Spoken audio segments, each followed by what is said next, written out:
जय हिंद। आज हम लोग महासागर के बारे में पढ़ेंगे। महासागर क्या होती है? महासागर जलमंडल का एक भाग होता है।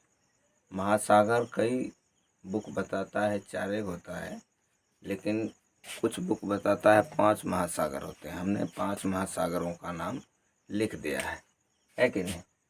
पहले महासागर के बारे में जानते हैं। ये जलमंडल का प्रमुख भाग है। हमने पहले ये बताया, महासागर जलमंडल का एक प्रमुख भाग है कि नहीं? महासागर के जल हमेशा गतिशील होते हैं। महासागर का जो जल होता है हमेशा गतिशील होता है, मतलब चलते रहता है, रुकता नहीं है कि नहीं? तरंगे, ज्वार भट्टा, महासागरीय धाराएं। महासागर में हमेशा गतिशील, मतलब गति होगा तो उसमें तरंगे तो पैदा होगा ना। तरंग मतलब हो इस टाइप करने की प्रक्रिया को तरंग कहते हैं, है कि नहीं?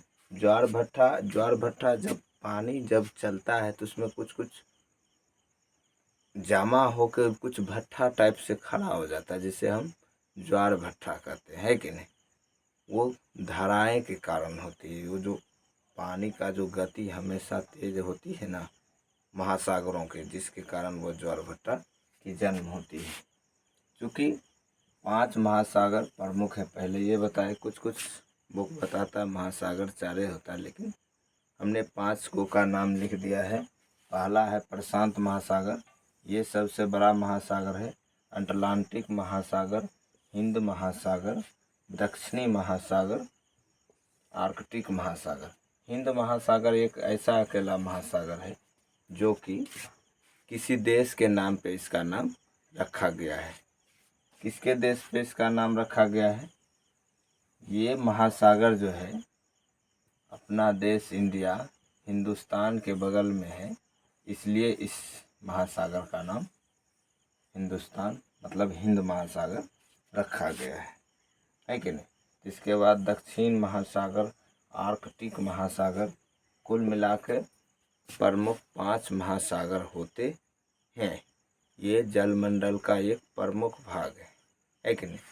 पृथ्वी पे कुल 71% जल पाए जाते हैं। 71% में ये सब महासागर को भी गना जाता है। 29% स्थल मंडल होते हैं, अर्थात मैदान होते हैं, पहाड़ियाँ होती है कि नहीं? चरवाहा होता है। इसी 29% में सभी देश बसा हुआ है, और यही 71% में ये सभी जल का बड़े भाग हैं।